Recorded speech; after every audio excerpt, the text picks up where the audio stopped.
Caleb Thompson turned 18 while he was in a hospital room.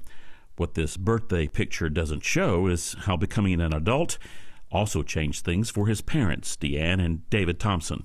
In a 2-day process, from the time he leaves the hospital, we're no longer presumed to, we're not legally capable of his decisions, and we're presumed not to be fit to make his decisions. In that moment, the Thompsons lost the ability to do what they had been doing for nearly 2 decades and could only get it back by going to court. We were assumed unfit as parents until this court decided all of a sudden we were fit. Caleb was born with a neurological condition that causes seizures. It also limited his physical and mental development. Because I had a harder time accepting it than Deanne did. I wanted to think that it was he that needed fixing, when in fact it was I that needed fixing. Over the past years, the Thompsons have had setbacks and small victories, like when Caleb was able to walk for the first time in 2 years. At the time, this was 2007, he was the only patient at Texas Children's Hospital in their memory with that syndrome that had ever regained the ability to walk under his own power. Caleb is now about to turn 21, and the Thompsons are able to continue to care for him after obtaining guardianship. But getting that status was a difficult and expensive judicial process.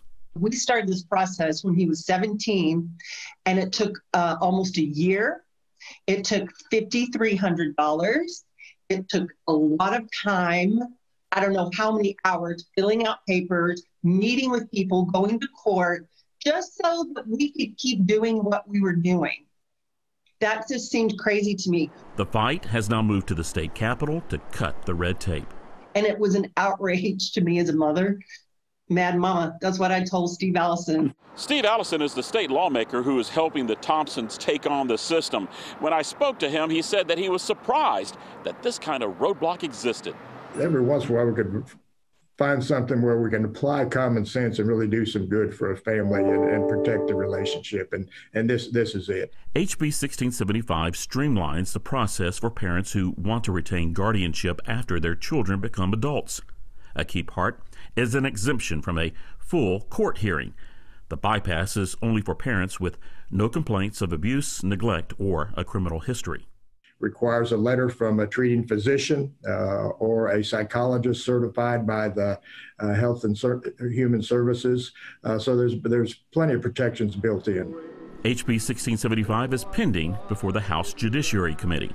We know how the legislative process works. People may have suggestions to make it better, but we think for a bill that is introduced, we think it makes a lot of sense. And I think we hope that we can convince people this makes sense. At the state capitol, Rudy Koski, Fox 7 Austin News.